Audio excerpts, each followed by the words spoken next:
வீடியோட கட்டுப்பாடு தான் இருக்காங்க. ஏன்னா இப்ப இருக்க சில பேர் வந்து திருட்டு போனாலும் நாங்க வீடியோ காட்டி சைக்கிள் இருக்கோம் அது அவருடைய அநியாயம் கொடுக்க முடியாம வெளியே வந்து சொல்றாங்க. சில பேர் இந்த ஜமாத்துல இருந்து வந்த பிறகு இப்ப வந்து குறை சொல்றாங்க. குறை சொல்லும்போது என்ன சொல்றாங்கன்னு கேட்டா, அந்த ஜமாத்துங்களுக்கு இருக்கும்போது பிடிக்கல, பிஜேக்காக தான் சகிச்சுக்கிட்டு இருந்தோம் அப்படின்னு சொல்றாங்களேன்னு ஒரு சகோதரர் கேட்கிறாரு. அது ஒரு நல்லா காட்டுறாங்க. ஒவ்வொரு காலகட்டத்திலையும் யாரு வந்து அல்லா ரசூலுக்காக வேண்டி இந்த கொள்கையில் இருக்கிறார்களோ அவங்க எல்லாம் இந்த ஜமாத்துல இருக்கிறாங்க. எனக்காக இல்லாத மக்கள் இருக்காங்கல்ல, அவங்க இப்ப என்னோட இருக்கிறாங்க. யார் நம்மளோட இருக்கிற மக்கள்லாம்? நம்மளோட இருக்கிற தௌஹீத் ஜமாத்துல அத்தனை மக்களுமே எனக்காக இந்த ஜமாத்தில் இருந்தவர்கள் இல்லை, குர்ஆன் ஹதீஸுக்காக இருக்கிறார்கள். நானும் குர்ஆன் ஹதீஸ் சொல்ற காரணத்தினால் என்னோடு இருக்கிறார்கள். குர்ஆன் ஹதீஸ் நான் சொல்லலன்ற என்னை விட்டு அவங்க போயிருவாங்க. மத்தவங்க எல்லாம் யாரு ஆதாயத்துக்கு வந்து இருந்தாங்களே, அவங்க நீக்கப்பட்டவங்க எல்லாம் நமக்கு பயந்துகிட்டு இருந்திருக்காங்க. சில பேர் இருந்திருக்காங்க. ஏன்னா நான் கொஞ்சம் கடுமையா இருப்பேன். நான் நிர்வாக பொறுப்புல இருக்கிற வரைக்கும் நிர்வாகம் கரெக்டா இருக்கணும், சிஸ்டமேட்டிக்கா இருக்கணும்.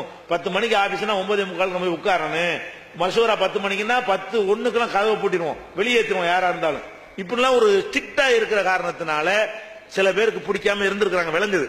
அது எப்ப தெரியுது? அவங்களுக்கு ஒரு சுயமான ஒரு பிரச்சனை வரும் பொழுது நம்மள்ட்ட வெளியே போய் நின்றுட்டு இவனுக்காக வேண்டி தான் சகிச்சிட்டு இருந்தோங்கிறாங்க. அல்லாஹ் காப்பாத்தி நமக்காக வேண்டிய மக்களை இந்த ஜமாத்தோட்டு வெளியே, எனக்காக யார் இருந்தாலும் நாளைக்கு அவங்க வெளியே போய் விடுவார்கள். எனக்காக யார் இந்த ஜமாத்தில் இருக்கிறார்களோ அவர்கள் நிச்சயமாக இந்த ஜமாத்தில் என்னோட இருக்கவே மாட்டார்கள். எனக்கு மனுஷனுக்கு எனக்கு அவங்களுக்கு சண்டை வரத்தான் செய்யும், எனக்கு அவங்களுக்கு பிடிக்காம போகத்தான் செய்யும். எத்தனை பேர் எனக்கு தெரியும். ஒருத்தர் கல்யாணம் பண்ணாரு, வசதியான ஒரு ஆளு. அவர் கல்யாணத்துக்குன்னு கூப்பிட்டாரு. ஜமாத்துக்கு அப்படி அள்ளி அள்ளி தருவாரு. நான் கல்யாணத்துக்குலாம் பிரயாணம் பண்ணி போக மாட்டாங்க அப்படின்னு ஜமாத்துட்டு போயிட்டாரு. அப்ப எதுக்கு அவர் இருந்திருக்காரு? அவரு எனக்காக இருந்திருக்கிறார், என் மேல பிரியங்கிறதுக்காக இருந்திருக்கிறார். நான் கல்யாணத்துக்கு போகலன்னே அவர் என்ன நினைச்சிருக்கானு, சரியான ஆளுக்க நம்மளை கரெக்டான முறையில் கொண்டு போறாங்க, வளைஞ்சு கொடுக்கல அப்படின்னு சந்தோஷப்படுறதுக்கு பதிலா நான் கல்யாணத்துக்கு அப்புறம் இவ்வளவு நெருக்கமா இருந்தேன் அவரோட, என் வீட்டு கல்யாணத்துக்கு என் மகன் கல்யாணத்துக்கு வரலன்னா எப்படி அப்படின்னு சொல்லிட்டு ஜமாத்தை விட்டு போயிட்டார்.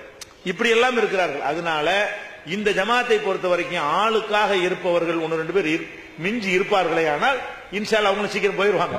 அல்லாஹ்வுக்காக இருக்கிறவங்க மட்டும் இருப்பாங்க. அது நீங்க எல்லாம் ஞாபகம் வச்சுக்கிறீங்க.